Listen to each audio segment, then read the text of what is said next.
Good day everyone, this is Nemesis and today I'm going to talk about the damage builds for the Necromancer in Guild Wars 2. First, there is one thing you need to know. There is no such thing as the best Necromancer damage build.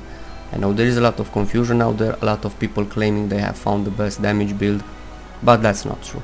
There is no best damage build, there are only different damage build variations that accommodate different playstyles. Before we go into builds, you need to know what kind of damage types there are. For the Necromancers you have the sustain damage type and the burst damage type. The sustain damage type can be further branched in single target and AoE. So you have single target sustained damage and AoE sustained damage. Same goes for the burst. You have single target burst and AoE burst damage type. This is where you need to choose how you want to play if you choose to opt for the damage dealing Necromancer. So you ask yourself, what are builds? More importantly, how do you make a build? Well, a build is made out of combinations between your weapon skills, your utility skills, your traits, and in the end game, your gear. All of these are extremely important in order to have a successful build. You could say builds are dependent on these. There are specific combinations, as in builds, that amplify the effectiveness of your chosen play style. Each build has its own advantage and disadvantage based on your current situation. For example, if you have a lot of single target burst damage and you find yourself in a long battle versus multiple opponents in a dungeon or World v World event, you won't have a lot of effectiveness, you won't have a very high effectiveness. So you need to think very carefully on how you wish to play, what role you wish to take, and focus on maximizing its effectiveness using the correct weapon skills, utility skills, traits and gear. There we go. Now that we are in Lion's Arch, I can start explaining a few of the damage build types. There are two major damage build types. We have the burst damage build and the sustain damage build type. The burst damage build relies on high critical strike chance and high critical strike damage, so you can do a very high amount of damage with the fewest amount of hits. The sustain damage build type relies on damage over time, as in condition damage, as in bleeds. Bleeds do an X amount of damage over a period of time, and it also stacks in intensity, so you can do higher and higher amounts of damage over the same period of time. Also, a very important piece of information is that bleeds do not have the ability to perform a critical strike.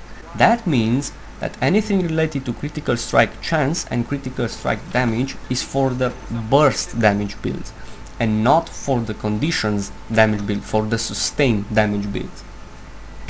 Now that we got that out of the way, we can finally start building our very own damage build type. For the burst damage build type, we first need to choose a weapon that does not add a condition which deals an X amount of damage over a certain period of time. So we need to take a look at the weapon skills, and after browsing through all the skills we figure out that the axe seems to be the best decision because the scepter adds a lot of bleeding, a lot of condition, and is usually used for the condition type build, the sustain type build. Now that we have a main hand weapon, we need to choose an offhand weapon. For that you need to take a look at the conditions that the main hand weapon applies. In this case, vulnerability. So we need to find something that increases the effectiveness of that particular skill. So we scroll down and we find the focus. The focus also adds vulnerability, and it is for single target and a bit of AoE, as you can read in the description. Now we move on to slot skills, also known as utility skills. We know so far that we can do a very nice amount of burst damage on a single target. You may opt to go for AoE damage using Well of Suffering, which further increases your vulnerability on the target and also does a very nice amount of AoE damage. You may want to increase your single target burst damage even further using a minion such as Bone Fiend, or you may want to have a bit of survivability using Spectral Armor. It's totally up to you, whatever playstyle fits you best. This is where people get it wrong. You can use anything as long as you don't use a skill that increases your bleeding durations, adds bleeds, or other effects that are specific to the sustained damage build types, such as Blood is power, which gives a very high amount of damage on a single target, but it's not effective since you are built especially for the burst damage type. You cannot be a jack of all trades in this game. This is not a single player game. Things are balanced. If you gain something, you lose something else. Now we move on to traits to see how we can further increase the effectiveness of our desired build. We have 5 traits. We have Spite, Curses, Death Magic, Blood Magic and Soul Reaping. Each time you add a point in any of these traits paths, you can see you gain a passive bonus. For Spite you have Power and Condition Duration. For Curses you have Precision and Condition Damage. So right off the bat, for our build, since we know we need a lot of power, a lot of critical strike damage and a lot of critical strike chance, we have power in this trait. So it's encouraging to add a lot of Spite. And you go along the line and you try to find talents that further improve your axe damage and your burst damage. Anything related to burst, or if you want to opt for survivability, go ahead. Just don't choose anything that doesn't amplify your weapon skills or your utility skills in some way, the ones that you chose further back.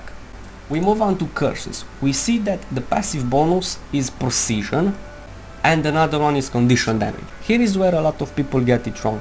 They say that precision is for critical strike chance, and they are not wrong, but you also get condition damage, which is wasted. You get a lot of condition damage that you will never use it. So you need to compensate for the 300 precision, the critical strike chance equivalent to 300 precision, from gear, but we get to that later. So if you want to go for a full burst spec, do not put your talents in curses, your traits points in curses. We move on down, we see toughness and wound duration, not interesting. Vitality and healing, still not good enough.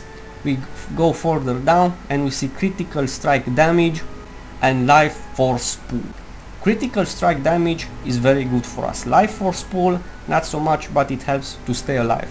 You still need to stay alive at least 30 seconds to do your burst.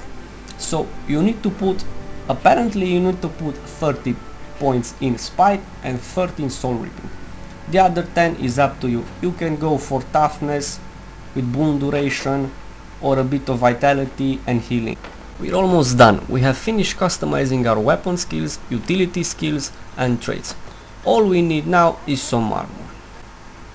This was the reason I was in Lion's Arch in the first place. So I'm going to go real quick to this NPC and let's see what we can get. This is where people make a lot of mistakes again. They try out different builds, they mess around with their traits and their talents because you can easily change those, try different weapons because you can easily find those, and end up buying different parts of different sets and spend a lot of gold for crafting them or a lot of hours trying to get the items from dungeon tokens. This particular set can be obtained from Citadel of Flame, and as you can see they are not really cheap. So if you mess this up, you cannot so easily correct your mistakes. You have to invest a lot of time again to get a new set of gear. So like I said before, for our pure damage build type, we need power, precision and critical strike damage. And here it is. Precision is the equivalent stat for critical strike chance. Alongside this armor, you need the equivalent weapon and the equivalent jewel. The jewels are made from rubies. I'm going to show you real quick.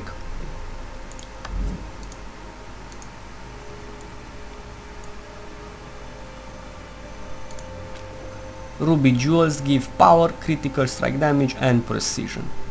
If you take this armor set alongside those jewels and use the traits, weapon skills and utility skills we discussed, your stats, we finally get into the stats part, should look something like this. First, let's discuss the stats. You have power, precision, toughness and vitality. These are the stats you can get from the gear. These are the final stats. As you can see, your attack is your power that you get from here. This is the total accumulated power from the gear. And your attack is your weapon damage plus your power. As you can see, I have 1995 plus 995 weapon damage, and it's exactly 2990. The condition damage is another thing. I'm on a hybrid spec, so I will explain that another time. Underneath that you have the critical strike chance. That is strictly calculated out of precision. Precision, the base stat, plus the value from the items. The toughness, your armor, is your defense plus your toughness. No free set. The defense you get from the items. Right? As you can see, you have 73 defense, 25 power, 35 precision and 24 condition damage. That is your armor. The health is pretty easy. Here are the values for the health and the healing power. So with those items and those traits, you should have around 75% critical strike chance and 75% critical strike damage, and a bit more power than I have. That would translate in a very high burst.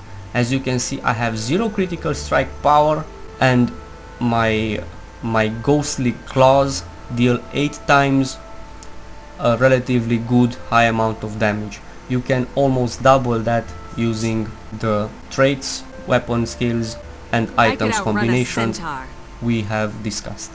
So moving on, now it's finally time to look at the sustained damage type build. For that build we are going to take a different route, since this type of builds are more indulgent. They are easier to make, also easier to play with, since you are going to have more survivability on them. Let me explain why you have more survivability on a sustained damage build type. The battle is going to take much longer, so you need to be able to remain in combat in order to fully benefit from the condition damage that is spread over a certain period of time. So as you can see, most of the sets will have, let me scroll down, you have power, vitality and condition damage. You have to look for the highest value stat. The highest value stat in this scenario is condition damage. So this means that this particular set is based on condition damage, on sustained damage. You also have vitality and power. What does that mean? Well, it's quite easily. You have the most stats out of the items are the condition damage, is the condition damage. So you put condition damage, as in curses, you max that out. You also have power and vitality. You have vitality here, you can max this out and try to deal build with that amplifies your condition damage over time. Or power, you can opt for more condition duration. So you have two builds. You can opt for condition damage, sustained damage based on condition that implies a bit of healing and you have a lot of vitality, even more vitality, or you have less vitality and a lot of power. That means you're going to get a lot of condition duration. Here you can also branch out the build even more. You can add more condition duration, you can add more power, you can add more vitality, you can do whatever you want. Personally, I think that if you use this set of armor with power, vitality and condition damage, you should go for more vitality, so you can better sustain the fight, you can last longer in the fight and are able to fully benefit from the duration of your bleeds, of your condition. And since you're more resilient, if your skill is high enough, you can sustain a fight versus multiple opponents if you spread the bleeds on them. It's really easy, all you have to do is use the spell Epidemic. There is also a different type of build you can opt for. It's the precision, toughness and condition damage build. As you can see, condition damage is again the highest valued stat. So what does that mean? It means that instead of healing you will go for toughness. Toughness gives you higher armor, the hits that you will take will have lower numbers, and you can go for the condition damage with the buffs. So let's make a quick summary. You have condition damage, toughness and precision. The condition damage is the highest value stat. This means that this set is for the condition, the sustained damage build type. The secondary stats are toughness and precision. This means, like I said before, that you have options. You have to max out curses to get the full benefit from the condition damage as you do a condition damage type build. And then you can opt for boons because of the toughness, and you also get boon duration, so in order to take full benefit to that, this trait has to have boons and you rely on your sustain from boons. Or precision. Precision, like I said, amplifies critical strike chance, and if you remember, I said that precision doesn't help the sustained damage build types. That's not entirely true. I just wanted to have everything cleared out before we go into hybrid builds. Precision increases your critical strike chance, and because of a certain item called sigil of earth, as you can see here, you have 60% chance on critical to inflict another bleed. So you have to have a very high critical strike chance. So you can opt for a bit more damage or a bit more sustain from boons.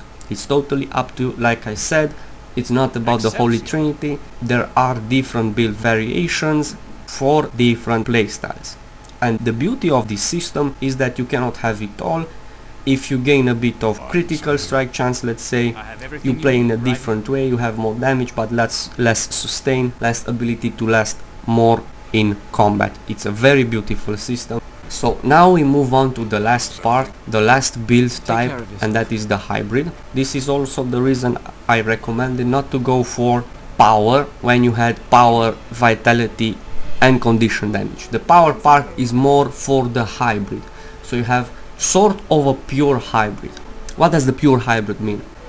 Well, in the pure hybrid you need to get to half burst and half sustain, so you get full benefits from both traits. Let me explain. As you can see, spite is for bursting and curses is for the sustain, and in the hybrid we need to take both of them. So we have power for the burst, condition duration which is for the burst and the sustain. If you remember, we used condition duration to sustain our vulnerability for the bursting only, and for the sustain build type we compensated for the lack of condition duration with items, with runes. We move on down and we see we have precision and condition damage. You remember the condition damage was for the sustained damage build type and the precision was for the burst. Again, the precision is mainly for the burst, but there is a way around with the sigil, superior sigil of earth. Like I said, it increases your bleeding. So all four stats fully benefit the entire spec, the entire hybrid spec. So you cannot have a weapon that does all of these, so you have to use two weapon sets with two different weapon skills. You have for the bursting the axe with the focus, like we established, and for the sustain part, for the bleeding part, you have the scepter with bleeding, as you can see here, and in the offhand we have the dagger, which further increases your bleeding. So this is the advanced part. It's a little bit more complicated to play this build.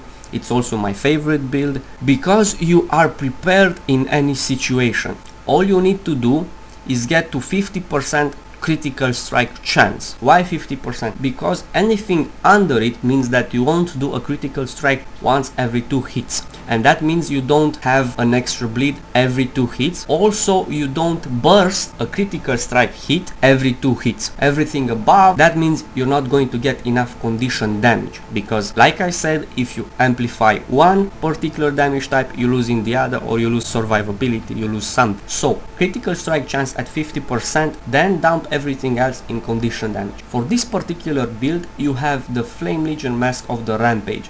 Any Rampager sets either crafted, same goes for the weapons. As you can see, you have power, precision and condition damage, and here is where a lot of people ask themselves, why use power and precision and condition damage? Won't you have not enough survivability then, and how do you match these things up? Well, this particular set is for the hybrid, and since you get to 50% critical strike chance just from the items and the traits, you can opt for other types of jewels like power, vitality and condition damage. Since you have a bit of vitality in your jewels, you can get up to 22,522 HP. That means you have a bit of survivability. If you go full sustain, you will have a lot more, you will have around 30k HP and also have boons to further increase your survivability. You will lack the burst.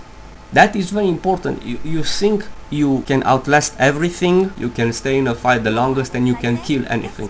That's true, but in dungeons sometimes you need to kill things fast, because otherwise other mobs may spawn and you will get overrun. Sooner or later you get overrun. Bursting is important too, but it's not the most important. That's what I'm trying to say.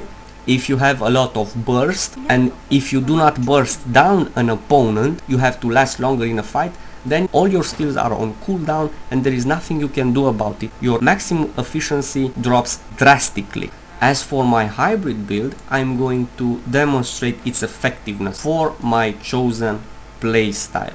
Again, this is not the best way to go, it's only my personal preference. So we just have to find a few mobs so I can perform a small demonstration. The things you need to remember is that there are many ways you can play different play styles, but there is also a lot of ways you can get it wrong. There are, let's say, around 9 different damage build variations, but if you go in between, if you try to play as a condition damage dealer, a sustainer, and you use an axe as your weapon with a focus, and you get all your skills in minions, you won't have a lot of effectiveness in anything. You still have to be effective at something, either sustain, either burst, or the hybrid. There is no in between hybrid and sustain, in between hybrid and burst. There could be, but it's not really effective, so don't try to do that.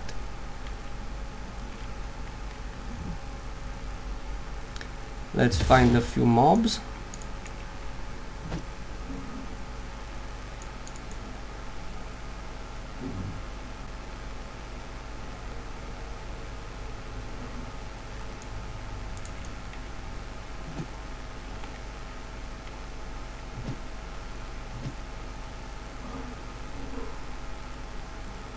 So like I said, you up the sustain. Why won't he stand on me?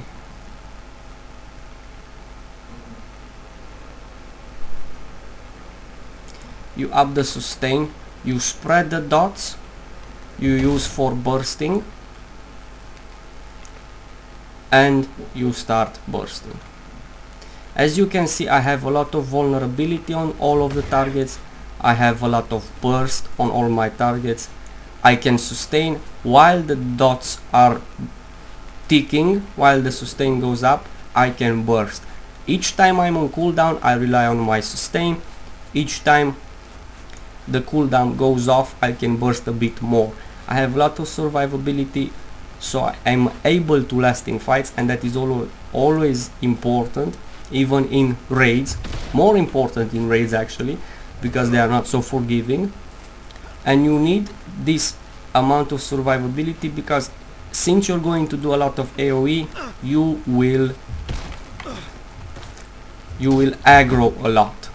You will hit a lot of mobs that you're not supposed to, and you will aggro and need to stay alive for that. So here we are, going to attempt to show you what this build actually does for me. Excellent. So we have a Risen Drake Brood Mother, and we're going to take a few more mobs with us. So like I said, both burst and sustain. We spread the curses, we spread the dots. As you can see, everything takes damage. Now we use our Well of Suffering for burst, and we start bursting. When we want a single target burst, we switch to axe, we burst like this. We heal ourselves, and voila, both burst and sustain damage. You can AoE sustain damage, AoE burst. You can sustain the damage while the burst is on cooldown. As you can see, the Well of Suffering is on cooldown, so is my life transfer. Those are the bursts. The single target, the AoE burst, the single target bursts are the ghostly claws, which you can use right before you use your Well of Suffering. So it's something like this: you spread the curses with double spread, or with single target, with rending curse for single target. If more opponents appear, you use epidemic to spread the curses. And when you want to burst, after you stack up on bleeds to have the dots running, you burst the single target, the highest value single target, you Well of Suffering, and you life transfer. And by the time you get out of it, you can burst the single target again, and then you're back to bleeds. And this is the hybrid spec. If you do it in this order, you will always have bleeds on the target, you can always spread, you have single target burst and single target sustain. And with the combination from the jewels, you see I have 21,000 HP, and I'm downscaled to level 77. I usually have 23,000 HP. The pure breeds, the pure burst builds have around 14, and it's not really pretty in dungeons. You can get one shot or two shot, you can get immobilized, and you have your cleanse on cooldown. It's not something I would like.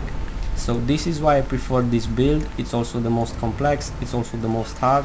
If I want to go for more single target burst, single target sustain, I can go for Bone Fiend or Bloody's Power, which I can always spread with Epidemic.